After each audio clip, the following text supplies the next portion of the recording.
오늘은 로마서 강의 40번째 시간으로 로마서 7장 7절부터 13절의 말씀을 거룩하고 의롭고 선한 율법이라는 제목으로 증거하겠습니다. 사도는 앞선 7장 1절부터 6절의 말씀을 통해서 불신자의 순종과 신자의 순종이 어떻게 다른 것인지를 밝혔습니다. 우리의 순종은 율법을 만족시키는 것, 그것을 지켜 행하는 것, 거기에만 국한되지 않습니다. 하이델베르크 요리문답에서도 밝혔던 바와 같이 우리의 순종은 율법이라는 텍스트를 참된 믿음으로 하나님의 영광을 위하여 순종하는 것, 이것이 바로 성도의 순종이었고 성도의 선행이었습니다. 이와 같은 사도의 가르침을 들었을 때에 또 어떤 이들은 사도의 가르침에 반론을 지니게 되었을지도 모릅니다. 사도가 이제는 우리가 얽매였던 것에 대하여 죽었으므로 율법에서 벗어났으니 이러므로 우리가 영의 새로운 것으로 섬길 것이요 율법 조문에 묵은 것으로 아니할지니라 라고 서술한 것에 있어서 그들은 당신은 또다시 율법이 필요 없는 것처럼 말씀하시는군요. 그렇다면 율법은 잘못된 것입니까? 하나님께서 우리에게 율법을 주시지 않았습니까? 그런데 율법 조문에 묵은 것이라니요. 당신의 논리에 따르면 율법은 그 자체가 죄라는 것이군요. 라는 반론을 가지고 있었을 것입니다. 사도의 탁월성은 항상 바로 이럴 때에 등장하게 됩니다. 사도는 자신이 복음의 진리를 전달할 때 등장하게 되는 예상되는 그 반론들을 미리 깨닫고 나서 지속적으로 언급하고 그것을 반박해 나가지 않습니까? 어떤 이들은 이런 생각을 품을 것이다. 이런 생각을 품을 것이다. 이것을 반박하면서 이것에 대해서 진리를 더욱더 굳건하게 세워나가는 게 지금 사도가 로마서를 서술하고 있는 방식입니다. 오늘날의 학문적 방법론의 대부분의 경우가 이와 같아요. 대부분의 학술적인 논문들이나 학술적인 서적을 찾아보면은 하나의 진리 체계를 세우고 그것에 대한 반론들을 정렬하고 그 반론들에 답하면서 이 명제를 더욱더 확증시키는 것, 이것이 오늘날의 대부분의 학술적인 방법입니다. 그리고 이것을 일컬어서 스콜라주의 방법론이라고 오늘날에 부르고 있습니다. 사도는 이런 방식으로 예상되는 반론에 답하면서 그가 제시하고자 하는 것이 무엇인지, 그가 제시하고자 하는 진리가 무엇인지를 진리를 전하고 반론을 내세우고 그것을 반박하면서 더 명확하게 우리에게 인식시켜주고 있는 겁니다. 먼저 오늘의 본문 7절 보겠습니다. 7절 말씀 우리 한 목소리로 읽겠습니다. 그런즉 우리가 무슨 말을 하리요? 율법이 죄냐? 그럴 수 없느니라. 율법으로 말미암지 않고는 내가 죄를 알지 못하였으니 곧 율법이 탐내지 말라 하지 아니하였더라면 내가 탐심을 알지 못하였으리라. 아멘. 그런즉 우리가 무슨 말을 하리요? 율법이 죄냐? 그럴 수 없느니라. 이는 앞선 6장 15절에서 사도가 그런즉 어찌하리요? 라고 서술한 것처럼 앞선 논지에 뒤따르는 사도의 부연 설명이라고 할 수가 있습니다. 본문의 앞선 논지가 무엇이었습니까? 사도는 율법에서 벗어나 영의 새로운 것으로 섬겨야 한다. 우리는 율법 조문을 섬기는 것이 아니다.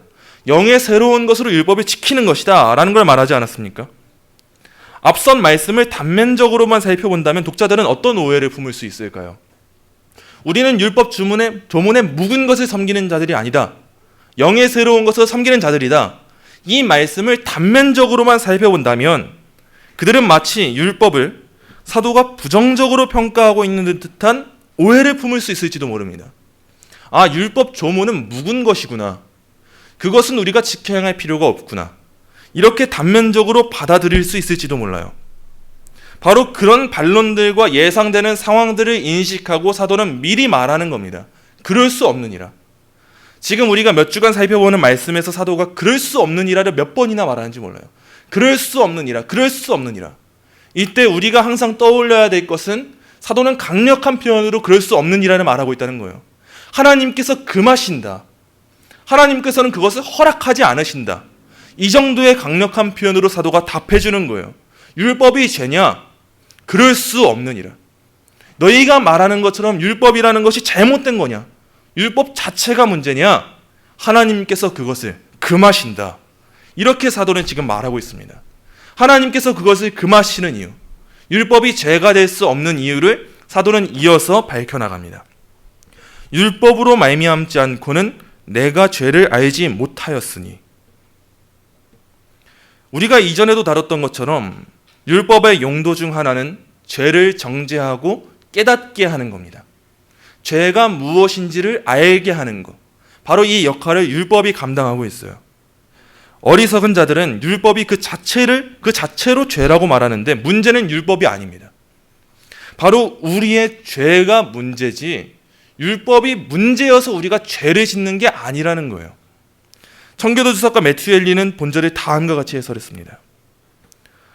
고든 자가 굽은 것을 찾아내고 거울이 우리의 자연적 얼굴의 흠과 결함을 보여주는 것처럼 회개에 필수적이고 그 결과로서 평안과 용서의 필연적인 죄에 관한 지식도 우리의 마음과 삶을 율법에 비추어 보지 않으면 얻을 길이 없다.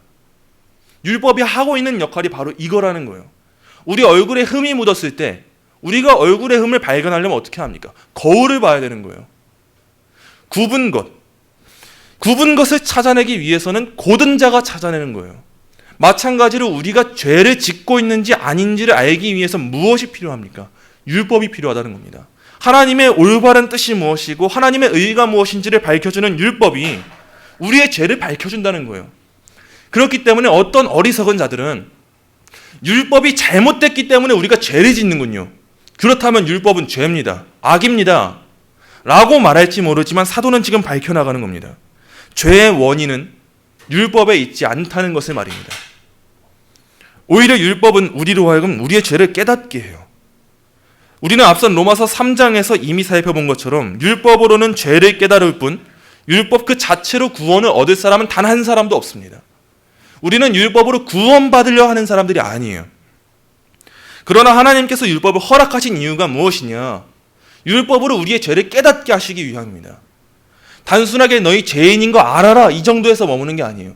하나님께서 우리를 율법으로 말미암아 죄인됨을 깨닫게 하시는 이유는, 그 궁극적인 이유는 우리가 죄인이라는 걸 깨달았을 때 그리스도의 필요성을 깨닫게 되고 그리스도께를 간구하게 되고 하나님의 은혜를 구하게 되고 그리스도께 나아가게 되기 때문입니다. 그리고 그때 율법은 이제 우리에게 무슨 역할을 하냐? 그리스도께로 인도하는 역할에서 더 나아가서 하나님의 기뻐하시는 뜻이 무엇인지를 그제서야 우리가 깨닫게 되는 거예요. 그래서 이제 그리스도께로 인도함을 받은 사람들은 이 율법을 하나님이 기뻐하시는 게 이런 거구나, 내가 감사하면서 살아가야 될 하나님께 보답하는 예배의 삶은 이런 것이구나, 이것을 깨닫게 하는 게 바로 율법이라는 겁니다. 사도는 율법이 죄를 인식하게 하는 대표적인 예를 부연 설명합니다. 곧 율법이 탐내지 말라 하지 아니하였더라면 내가 탐심을 알지 못하였으리라. 사도는 율법이 우리 자신의 죄를 인식하게 하게 된다는 것을 서술하면서 그것의 대표적인 예로 그 많은 것들이 있지만 탐심을 논합니다. 여기서 탐심에 해당하는 헬라어 에피시미아는요, 우리가 생각하는 것처럼 표면적으로 나타나는 욕심과 욕망만을 뜻하는 단어가 아니에요. 우리는 탐심이라는 걸 들었을 때 내가 저 사람의 것을 빼앗는 거, 이 정도만을 생각하는데 이 에피시미아라는 용어는요, 그 모든 행위의 기반에, 그 뿌리에 있는 아주 내재적인 의미를 뜻하고 있어요. 우리는 겉으로 드러나는 행위의 탐심을 떠올리기 쉽지만 이 성경에서 말하고 있는 탐심은 무엇이냐면 겉으로 드러나는 이 행위의 제일 밑에, 제일 뿌리로서, 제일 기반에 있는 그 내재적인 의미의 욕심과 욕망과 열망을 담고 있는 단어가 바로 이 탐심이에요. 율법의 요약이라고도 할 수 있고 율법의 전부라고도 할 수 있는 것은 십계명입니다. 그 중에서도 이 제10계명에 해당하는 게 탐내지 말라라는 거예요. 사도는 그 탐내지 말 것에 해당하는 이 탐심에 대해서 논하는데 그 이유는 하나님을 사랑하고 이웃을 사랑하는 이 모든 10계명에 위반되는 죄악의 근원에 이 탐심이 위치하고 있기 때문입니다. 우리는 이 10가지 계명을 살펴보면서 하나의 것으로 보지 못하고 별개의 것으로 볼 때가 너무 많아요. 우상을 만들지 않은 것, 살인하지 않는 것, 간음하지 않는 것, 거짓 증언하지 않은 것, 이 모든 것을 따로따로 보는데 사도가 지금 탐심을 예로 들어서 율법을 설명하고 있는 이유는 하나님을 사랑하고 이웃을 사랑하는 이 10계명의 모든 죄악의 뿌리는 이 탐심에 있기 때문입니다. 우리 말씀 한 구절 찾아보겠습니다. 야고보서 1장 15절입니다. 야고보서 1장 15절 한 목소리로 읽겠습니다. 욕심이 잉태한 즉 죄를 낳고 죄가 장성한 즉 사망을 낳느니라. 아멘. 여기서 욕심에 해당하는 단어도 에피시미아예요. 여기서 말하고자 하는 욕심이 무엇이겠습니까? 이건 단순하게 표면적으로 표출되는 행동만에 말하고자 하는 게 아닙니다. 누가 누구의 것을 뺏었다, 탐냈다, 가로챘다 이런 표면적인 것을 말하고 있다고만 생각하면 안 돼요. 타락한 인간은 전인격적으로 오염되고 부패되었습니다. 우리 본성에 기반하는 욕망이 있어요. 우리 본성에 기반하는 죄악의 뿌리가 있어요. 이것이 의지적인 행위로 표출되는 것만을 우리는 죄라고 판단하는데, 지금 사도가 탐심을 굳이 논하고 있는 이유는 표출되는 행위에 기반하고 있는, 그 안에 더 깊은 곳에 내재하고 있는 죄의 기반을 율법이 밝혀주고 있다. 이것을 말하기 위함입니다. 말씀 한 구절 더 찾아보겠습니다. 고린도후서 3장 5절입니다. 고린도후서 3장 5절 함께 읽겠습니다. 우리가 무슨 일이든지 우리에게서 난 것 같이 스스로 만족할 것이 아니니 우리의 만족은 오직 하나님으로부터 나느니라. 아멘. 아무리 어린아이라 할지라도 그 아이에겐 욕심이 있습니다. 탐심이 있어요. 갖고자 하는 것이 있고 갈망하는 것이 있고 모든 죄악이 있습니다. 그 깊은 곳에 죄는 실제하고 있어요. 우리는 아이들을 보면서 얼마나 예쁜지, 얼마나 선한지를 보기에 주목하는데, 성경은 우리 인간에 대하여서 절대 그렇게 아름답게 이야기해주고만 있지 않습니다. 아무리 어린아이라 할지라도 그 깊은 곳에는 죄는 실제하고 있어요. 가르쳐주지 않아도 죄를 짓습니다. 가르쳐주지 않아도 탐하고 있어요. 그 이유는 우리 인간이 하나님 의존적으로 지음받은 존재이기 때문입니다. 우리 인간은 본래 하나님으로만 만족하게 지음받았어요. 하나님을 통해서만 모든 것을 공급받고 하나님을 통해서만 모든 만족함을 누릴 수 있게 지음받은 존재가 바로 우리 인간인데, 죄와 타락의 문제로 말미암아서 이제 더 이상 하나님께 의존하지 않는 존재가 되었기에 다른 것을 갈망하고 다른 것을 욕망하고 다른 것을 추구하게 된 존재가 된 겁니다. 이해가 되십니까? 우리 인간은 본래 하나님을 예배하는 존재로 지음받았죠. 하나님을 영화롭게 하는 존재로 지음받았죠. 그러나 죄를 짓고 타락한 이후에 인간은 하나님을 예배하게 되었습니까? 아니에요. 예배하는 존재로 지음받았는데 하나님을 예배하지 못하니까 이제 어떻게 살아갑니까? 다른 것을 예배해요. 이게 인간의 타락입니다. 이전에 하나님을 예배하던 것들이 사람을 예배하게 되었고 하나님의 피조물을 예배하게 되었고 물질을 예배하게 되었고 다른 것들을 예배하게 된 것처럼, 우리가 본래 하나님을 의존하게 지음받았는데 하나님께 의존되지 못하게 되었기 때문에 다른 것으로 만족함을 얻으려 하는 존재가 된 겁니다. 다른 것을 의존하고 다른 것을 갈망하고 추구하고 욕망하고 열망하는 그 존재가 된 거예요. 그로 인해서 파생되는 수많은 불법들이 있습니다. 그 기반에 위치하는 내재적인 의미에서의 죄악을 사도는 탐심이라는 것으로 말해주고 있는 거예요. 하나님으로 만족함을 얻어야 하는 존재가 하나님을 만족하지 못하니까, 하나님으로 인해 충만해지지 못하니까 이젠 다른 것을 갈망하는 존재가 되었다. 이러한 죄의 기반이 있다. 이것을 탐심으로 말해주는 겁니다. 그래서 칼빈에게 있어서는 신학의 스승이고 이 교회에 있어서는 교회의 아버지라고 불리는 어거스틴이라는 사람이 있습니다. 라틴어로는 아우구스티누스라고 하고 영어식으로는 어거스틴. 우린 이 어거스틴이라는 말이 더 익숙할 거예요. 이 어거스틴은 바울이 탐심이라는 단어 속에 율법 전체를 포함시키고 있다라고까지 말했습니다. 이 탐심이라는 단어가 우리가 생각하는 것처럼 단순하게 무언가 탐하는 거, 이 정도를 뜻하는 게 아니라는 거예요. 더 깊은 곳에 있는 내재된 죄악을 의미하는 거, 이게 탐심이라는 겁니다. 하나님을 사랑하지 않고 이웃을 사랑하지 않는 그 모든 죄악의 기반에 탐심이 위치하고 있다는 것입니다. 우리가 우리에게 다른 신을 두는 이유가 무엇입니까? 탐심이 있는 거예요. 우리가 우상을 만들어 섬기는 것도, 또 우리가 하나님의 이름을 망령되게 부르는 것, 안식일을 거룩하게 지키지 않는 것, 부모를 공경하지 않는 것, 살인하지 않는 것, 간음하는 것도, 도둑질하는 것도, 이웃에 대해서 거짓 증거하는 것도, 그 모든 죄악의 뿌리에 무엇이 있냐? 탐심이 위치하고 있습니다. 우리가 하나님의 말씀을 따라 살아가지 못하는 모든 죄악의 뿌리에는 바로 이 탐심이 위치하고 있지 않습니까? 세상의 법은 우리의 표면적인 행동만을 처벌할 수 있습니다. 세상의 법은 우리 마음의 그 깊숙한 곳에 내재하고 있는 죄를 처벌하지 못해요. 그건 그 누구도 알지 못합니다.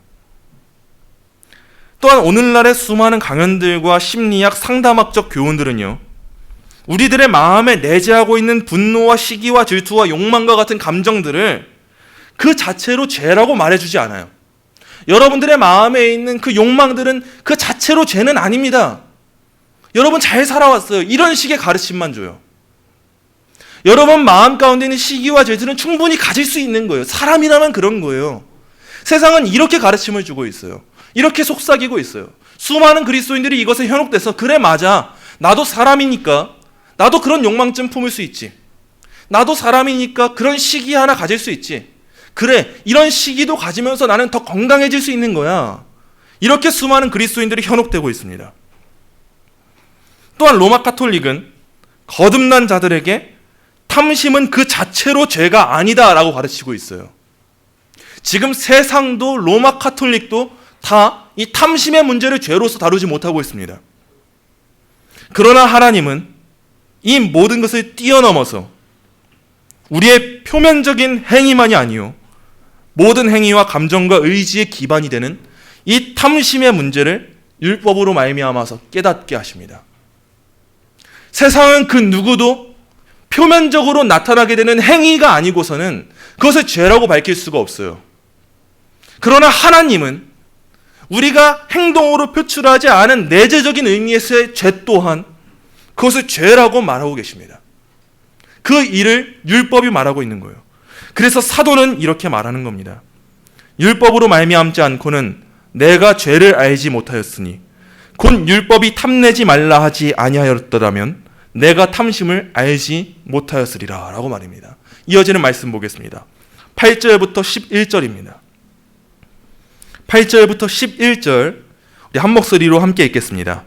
그러나 죄가 기회를 타서 계명으로 말미암아 내 속에서 온갖 탐심을 이루었나니 이는 율법이 없으면 죄가 죽은 것임이라. 전에 율법을 깨닫지 못했을 때에는 내가 살았더니 계명이 이름에 죄는 살아나고 나는 죽었도다. 생명에 이르게 할 그 계명이 내게 대하여 도리어 사망에 이르게 하는 것이 되었도다. 죄가 기회를 타서 아멘. 우리는 율법으로 말미암아서 우리의 죄를 깨닫게 되었어요. 인식하게 되었어요. 세상 그 누구도 우리의 탐심, 이 죄악의 기반을 죄라고 밝혀주지 못합니다. 행동만 보고 판단할 뿐이지 우리 안에 있는 그 뿌리를 밝혀주지 못해요. 근데 우린 율법을 통해서 알게 된 거예요. 아, 우리에게, 나 자신에게 이와 같은 죄악의 뿌리가 있구나. 나 죄인이구나. 이것을 깨닫게 된 거예요. 사도는 이어서 이렇게 서술합니다. 그러나 죄가 기회를 타서 계명으로 말미암아 내 속에서 온갖 탐심을 이루었나니 이는 율법이 없으면 죄가 죽은 것임이라. 율법은 우리의 죄를 인식하게 하는데 우리의 본성은 어찌나 악합니까? 그 율법으로 말미암아서 오히려 죄를 짓고자 하는 기회로 삼는 게 우리 인간이에요. 우리의 자녀들도요, 하라는 것을 행하기보다 하지 말라는 것을 행하는 것을 더 즐겨합니다. 우리 인간의 본성이 그래요. 죄인된 우리의 인간의 본성이 하라는 것을 행하는 데 있어서는 참 귀찮고 게으르고 하기 싫어요. 근데 그 유독 하지 말라는 것에 있어서는 얼마나 생각나는지 모릅니다. 그 하지 말라는 건 얼마나 하고 싶은지 몰라요. 우리 인간의 본성이 그렇습니다. 하나님의 의의 기준이 무엇인지, 성도의 삶의 규범이 무엇인지를 율법으로 알려주셨는데 우리 인간은 도리어 계명을 기회로 삼아서 온갖 탐심을 이루려고 합니다. 하나님 외에 다른 신을 섬기지 말라라고 하면 다른 신을 섬기고 싶어요. 우상을 만들지 말라라고 하면 우상을 만들고 싶어요. 바로 이게 우리 인간의 본성이에요. 여기서 기회라는 뜻의 헬라어 아포르메는요, 몸으로부터를 뜻하는 아포와 충동, 유인 등을 뜻하는 호르메의 합성어예요. 아포 그리고 호르메, 그래서 아포르메가 된 거예요. 몸으로부터와 충동, 이 단어가 합쳐진 합성어예요. 이 기회라는 뜻은 결국에는 출발 장소, 작전 기지라는 뜻으로 사용되곤 합니다. 이를 통해서 보게 되는 바 계명으로 말미암아 죄가 기회를 탓하는 것은요, 우리의 죄인된 본성이 율법으로 말미암아 우리의 죄성을 깨닫는 일에 힘쓰기보다 오히려 죄를 짓는 일에 있어서 율법을 출발점으로 삼게 되었고 율법을 작전 기지로 사용하게 되었다는 것을 말해주고 있습니다. 율법이 그 많은 일을 계속해서 탐하게 되는 것, 오히려 율법이 생김으로 말미암아서 죄를 짓고자 하는 출발 장소가 된 것, 율법으로 말미암아 이제 죄를 짓고자 더 작전 기지로 율법을 사용하게 된 것, 이것을 지금 성경은 말해주고 있습니다. 이게 우리의 본성이에요. 그렇다면 정리해 봅시다. 율법으로 말미암아서 우리가 죄를 짓는 것입니까? 아니면 우리의 죄성으로 말미암아 율법을 율법답게 대하지 못하는 것입니까? 우린 이 문제를 정리해야 합니다. 율법은 우리의 죄를 깨닫게 하는데 우리 인간은 그 율법을 오히려 죄를 짓는 도구로 사용하고 있습니다. 이게 우리의 현실이에요. 하지 말라고 하는 것을 하고자 하고 율법이 주어졌으면 그것을 통해서 죄를 깨닫게 하기보다 오히려 죄를 짓는 이유로 삼는 것, 그게 바로 우리 인간의 본성입니다. 그래서 사도는 서술합니다. 이는 율법이 없으면 죄가 죽은 것임이라. 전에 율법을 깨닫지 못했을 때에는 내가 살았더니 계명이 이름에 죄는 살아나고 나는 죽었도다. 이는 율법이 없다면 죄가 존재하지 않게 된다는 뜻이 아니에요. 율법이 없으면 상대적인 의미로 죄가 더 큰 위력을 발휘하지 못했다는 것을 뜻합니다. 그러나 계명이 이름에 상대적으로 죄는 살아나고 나라는 존재는 죽는 겁니다. 이전에 우리가 율법을 의식하지 않고 살아갈 때에 그때 우린 죄에 대해서 얼마나 느끼고 살아갔습니까? 우리가 하나님의 말씀을 알지 못할 때 우린 얼마나 죄에 대해서 의식하고 살아갔습니까? 하나님을 바르게 알지 못하고 자신의 존재됨이 하나님 앞에 죄인됨을 바르게 인식하지 못하던 그때 우리는 우리 자신을 마치 살아있는 존재로 여기고 죄를 죽은 존재로 여기던 자들이었습니다. 그러나 거듭난 이후 우리의 삶은 이제 어떻습니까? 거듭난 이후 우리의 삶 가운데 찾아오는 죄의 유혹과 중대함은 이전과는 비교할 수도 없을 만큼 더욱 중하게 여겨져야 됩니다. 만일 우리가 오늘도 죄 짓는 일에 있어서 마음에 부담감이 없다면 이것은 바른 일이 아니에요. 하나님을 알게 되고 하나님 앞에서의 나의 존재됨을 깨닫게 되고 하나님의 의의 기준을 알게 되니 우리는 우리 안에 존재하는 죄의 잔재를 마주하게 된 겁니다. 이전에는 너무도 익숙했고 자연스러웠고 당연했던 죄의 문제가 이제 우리 안에서 충돌을 일으키는 거예요. 이때 성도는 나의 무능력함을 발견하게 됩니다. 마주하게 되는 거예요. 그리고 이제 성도는 사도가 말하는 것처럼 죄를 발견하고 나서 나는 죽었도다 라고 고백하게 되는 겁니다. 사도는 어떤 사람이었습니까? 말씀 한번 찾아보겠습니다. 빌립보서 3장 6절입니다. 우리 한 목소리로 읽겠습니다. 열심으로는 교회를 박해하고 율법의 의로는 흠이 없는 자라. 아멘.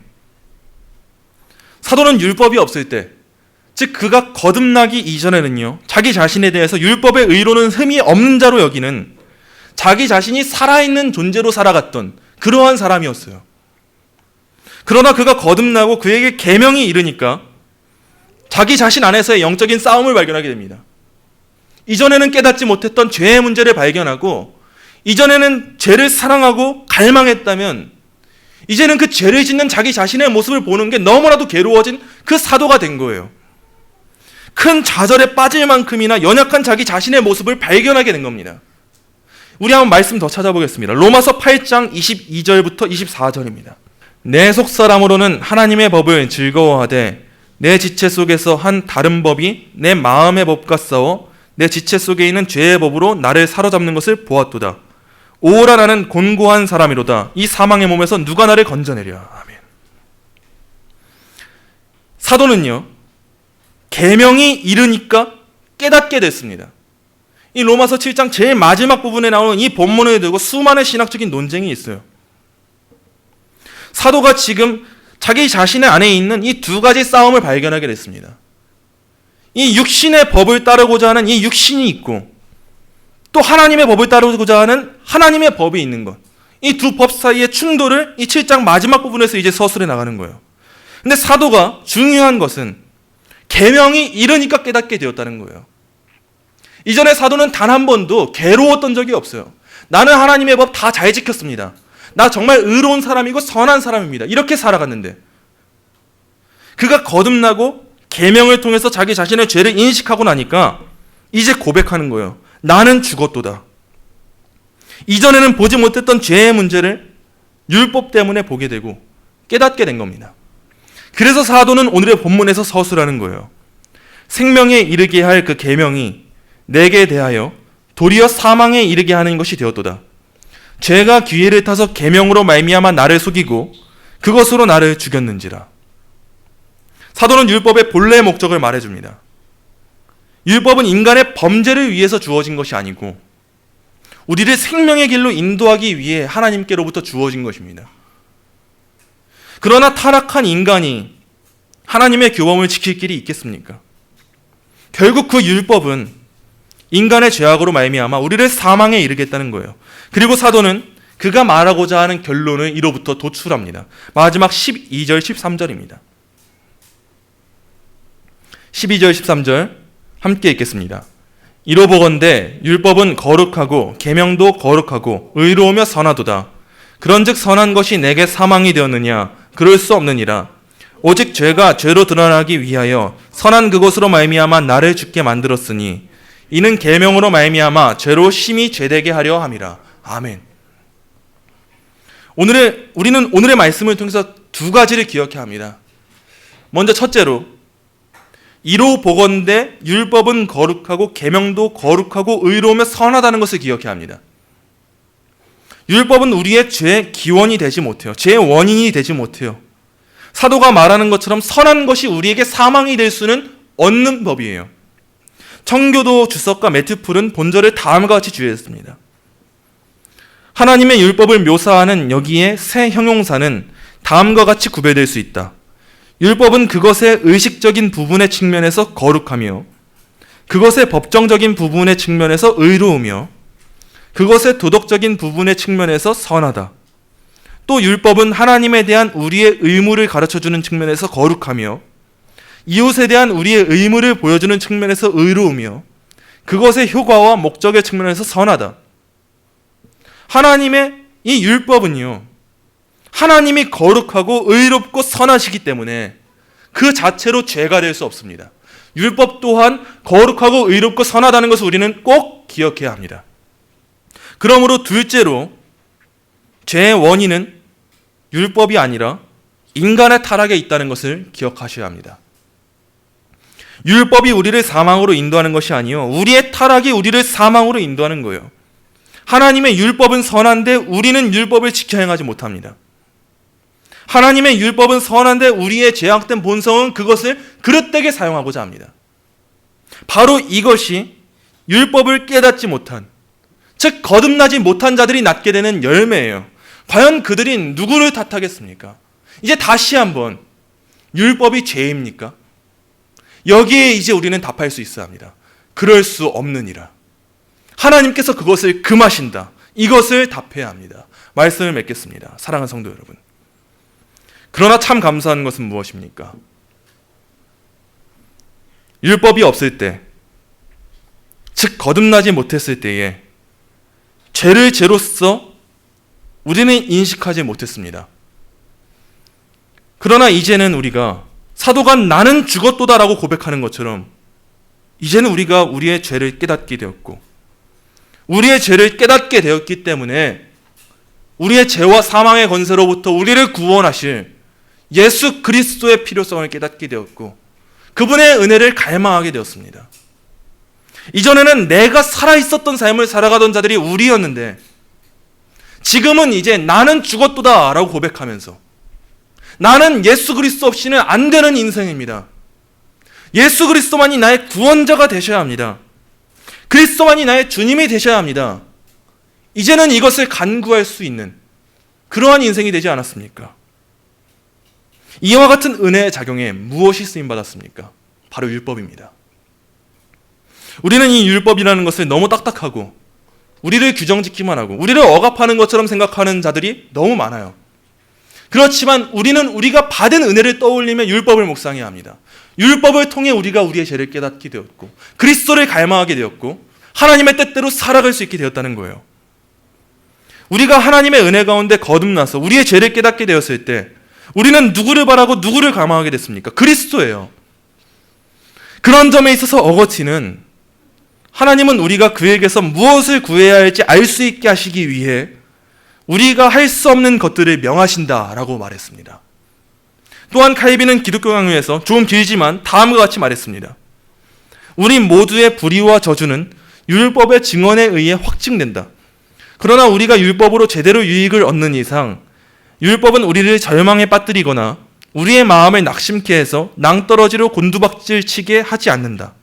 사람들은 자기들 자신의 능력에 대한 어리석은 편견을 버릴 때에 자기들이 오직 하나님의 손에 의해서 서고 존재한다는 것을 깨닫게 되어 벌거벗고 빈손인 채로 하나님의 자비로 도망가서 그것에 전적으로 자기를 의탁하고 그것에 완전히 자기를 감추며 의와 공로를 위하여 오직 그것 하나만을 붙잡게 된다는 것이다.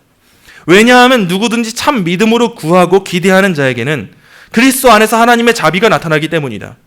율법의 교훈들 가운데 하나님은 단지 우리 모두에게 결여된 완전한 의에 대해서 상급을 베푸시는 분으로만 나타나지 않고 그 반대로 범죄들에 대해서는 엄격한 심판자로도 자신을 드러내신다. 그러나 그리스도 안에서 은혜와 온유하심이 충만한 하나님의 얼굴은 심지어 비참하고 가난한 죄인들을 향해서까지 빛난다. 율법은 우리로 하여금 우리의 죄를 깨닫게 합니다. 그리고 우리의 죄를 깨닫게 함으로 말미암아 우리 자신을 빈손인 채로 벌거벗은 채로 아무것도 내세울 수 없는 채로 그리스도께로 인도하는 그 몽학선생으로서의 용도로 쓰임 받는 거예요. 율법을 통해서 우리는 우리 자신의 죄를 깨닫게 될수록 그리스도의 필요성을 더 깊이 묵상하게 되는 겁니다. 그때 우리는 사도가 본장의 마지막 구절에서 고백하는 것처럼 우리 주 예수 그리스도로 말미암아 하나님께 감사하리로다. 그런즉 내 자신이 마음으로는 하나님의 법을 육신으로는 죄의 법을 섬기노라 라고 고백하게 될 겁니다. 어찌 우리가 율법을 스스로 지켜 행할 수 있다고 고백하겠습니까? 그럴 수 없습니다. 우리의 현실이 절대 그렇지 못해요. 우리는 또 넘어지고 또 우리의 죄인됨을 깨달을 겁니다. 어찌 우리가 율법이 죄라고 말하겠습니까? 율법이 없으면 우리는 우리의 죄인됨을 깨닫지 못하고 그리스도의 필요성을 깨닫지 못합니다. 이로 보건대 하나님의 율법은 거룩하고 계명도 거룩하고 의로우며 선하다는 것을 우린 오늘 모두가 함께 동일하게 고백해야 합니다. 어거스틴은 거듭난 이후 자신의 삶을 돌아보고 기도하는 그 고백록이라는 책에서 다음과 같이 고백했습니다. 주님께서 내가 알지 못하는 사이에 나를 그에게로 이끄신 것은 그로 하여금 나를 이끌어서 내가 주님이 어떤 분이신지를 충분히 알고서 주님께로 나아가게 하시기 위한 것이었습니다. 이제 우리의 입에서 이와 같은 고백이 나와야 합니다. 우리를 주님께로 인도하신, 우리도 알지 못하는 사이에 은혜 가운데 주님께로 한 걸음 한 걸음 나오게 하신 그 하나님의 은혜를 이제 거듭난 우리는 고백할 수 있어야 돼요.